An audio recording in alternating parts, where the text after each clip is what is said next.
सभी को जय हिंद। आज चर्चा करते हैं क्रियात्मक अनुसंधान के प्रश्नों पर।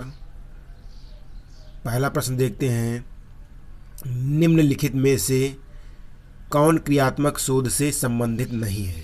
पहला क्वेश्चन है, नकारात्मक प्रश्न पूछ रहा है क्रियात्मक शोध से जो संबंधित नहीं है। क्रियात्मक शोध सिद्धांत निर्माण में सहायक होता है, व्यवहारिक समस्या के समाधान करने में सहायक है, त्वरित चिंताजनक समस्या के ऊपर यह केंद्रित होता है, यह रचनात्मक प्रतिक्रिया देता है जैसे उद्देश्य और प्रणाली में खुला परिवर्तन होना।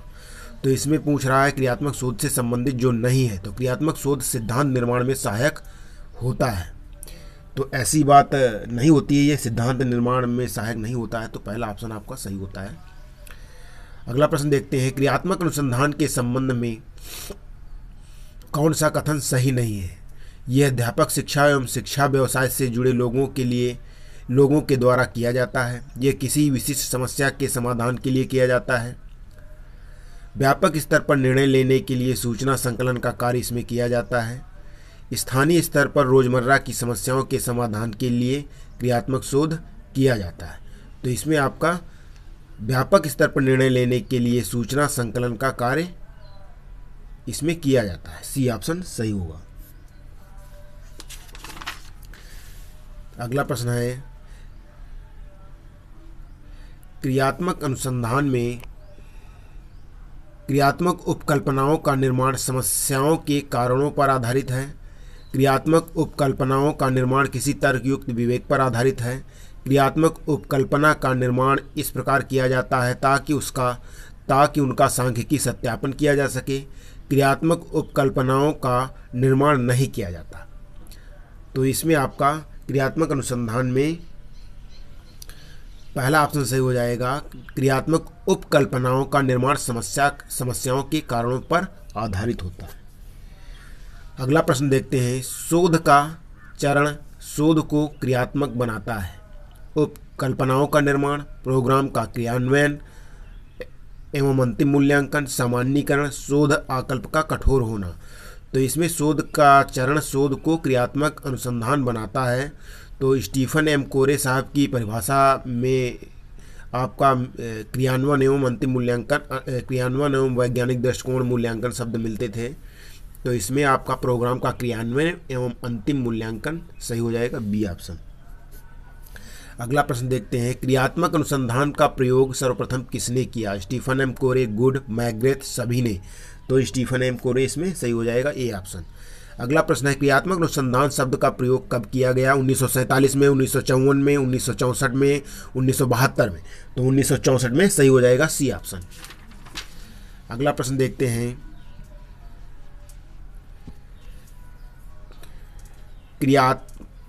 क्रियात्मक अनुसंधान के उद्देश्य हैं शिक्षकों की उन्नति, झिझक दूर करना, पाठ्यक्रम का विकास, ये सभी। तो ये सभी होता है, डी ऑप्शन सही हो जाएगा। अगला प्रश्न है, क्रियात्मक अनुसंधान की प्रणाली में सोपान आवश्यक हैं, 7, 8, 10, 12।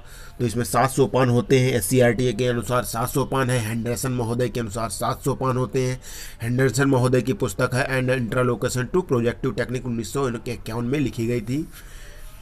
और इसमें अलग अलग मतों के अनुसार, अलग अलग विद्वानों के अनुसार इसमें सोपान की संख्या अलग अलग हो जाती है। अगला प्रश्न देखते हैं, क्रियात्मक अनुसंधान के लिए समस्या चयन करते समय आवश्यक सावधानियां बरतनी आवश्यक होती हैं। वह वास्तविक हो, समस्या विद्यालय के अंदर की हो, उसका क्षेत्र सीमित हो, उपर्युक्त सभी। तो इसमें उपर्युक्त सभी, डी ऑप्शन सही हो जाएगा। अगला प्रश्न देखते हैं, अनुसंधानकर्ता को सावधानियां बरतनी चाहिए, उनका मूल स्रोत ज्ञात हो, वह वास्तविक हो, ए व बी दोनों, कोई नहीं। तो ए व बी दोनों इसमें सही हो जाएगा, सी ऑप्शन। क्रियात्मक अनुसंधान शिक्षकों, निरीक्षकों तथा प्रारूपों द्वारा अपने निर्णय तथा कार्यों की गुणात्मक उन्नति के लिए किए जाने वाला अनुसंधान है। किसने कहा, जॉन फ्रांसिस ने, गुड ने, स्टीफन एम कोरे ने, कोई नहीं। तो इसमें गुड ने कहा है, बी ऑप्शन सही होगा। अगला प्रश्न है, क्रियात्मक अनुसंधान शब्द सर्वप्रथम दिया था कालियर तथा लेविन ने, राइटस्टोन ने, रॉबिन्सन ने, गुड ने। तो क्रियात्मक अनुसंधान शब्द कालियर तथा लेविन ने दिया था। अगला प्रश्न देखते हैं, क्रियात्मक अनुसंधान को कहा जाता है सोचने का तरीका, पढ़ने का तरीका, सीखने का तरीका, उपयुक्त में से कोई नहीं। तो इसमें आपका सीखने का तरीका सी ऑप्शन सही हो जाएगा। स्टीफन एम कोरे ने ऐसा कहा था। अगला प्रश्न है शिक्षा अनुसंधान के आयाम है अनुदैर्ध्य आयाम, अनुप्रस्थ आयाम, ए व बी दोनों, उपयुक्त में से कोई नहीं। तो इसमें ए व बी दोनों, सी ऑप्शन सही हो जाएगा।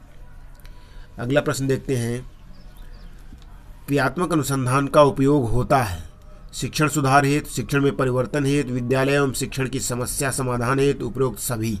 तो इसमें उपरोक्त सभी सही हो जाएगा। अगला प्रश्न है क्रियात्मक अनुसंधान उत्पन्न करता है भावात्मक दृष्टिकोण, वैज्ञानिक दृष्टिकोण, कलात्मक दृष्टिकोण, संविगात्मक दृष्टिकोण। तो ये वैज्ञानिक दृष्टिकोण होता है, सी ऑप्शन बी ऑप्शन सही हो जाएगा। अगला प्रश्न है सर्व शिक्षा अभियान को क्रियान्वयन करने में सहायक है क्रियात्मक शोध, परंपरागत शोध, वैज्ञानिक शोध, कोई नहीं। तो ये क्रियात्मक शोध इसमें सही हो जाएगा, पहला ऑप्शन। अगला प्रश्न देखते हैं क्रियात्मक शोध के परिणाम शैक्षिक कार्यक्रम पर प्रभाव डालते हैं प्रत्यक्ष रूप से, अप्रत्यक्ष रूप से, अनिश्चित रूप से, निश्चित रूप से। तो प्रत्यक्ष रूप से सही हो जाएगा, ए ऑप्शन। क्रियात्मक शोध एक सीखने का तरीका है कहा है हॉकिंस ने, जॉन डब्ल्यू बेस्ट ने, स्टीफन एम कोरे ने, गांधी जी ने। तो स्टीफन एम कोरे सही हो जाएगा, सी ऑप्शन। अगला प्रश्न देखते हैं शैक्षिक कार्यक्रम के उत्थान में कल्पनाशील युक्ति है परंपरागत अनुसंधान, क्रियात्मक अनुसंधान, वैज्ञानिक अनुसंधान, उपरोक्त में से कोई नहीं। तो इसमें आपका क्रियात्मक अनुसंधान सही हो जाएगा, बी ऑप्शन। वीडियो देखने के लिए धन्यवाद। हमारा चैनल